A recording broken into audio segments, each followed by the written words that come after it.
Commander Raut साहब आगे बढ़ो, commander Raut साहब आगे बढ़ो, कमांडर राउत साहब आगे बढ़ो।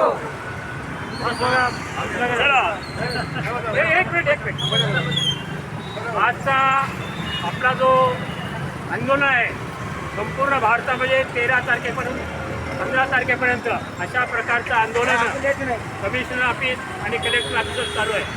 त्याचं कारण असं आहे 16, 17 आणि 18ला लोकसभेचं अधिवेशन चालू होणार आहे।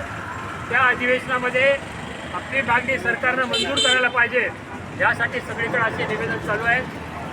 कमांडर राउत साहेब दोन दिवसापासून दिल्लीमध्ये गेले आहेत। आपला प्रश्न लवकरच मार्गी लागेल असे त्यांचे प्रयत्न चालू आहेत। आपल्याला लवकरच गोड मागणी मिळेल अशी मी सर्वांना विनंती करतो। सर्वांनी एकत्र व्हा। धन्यवाद।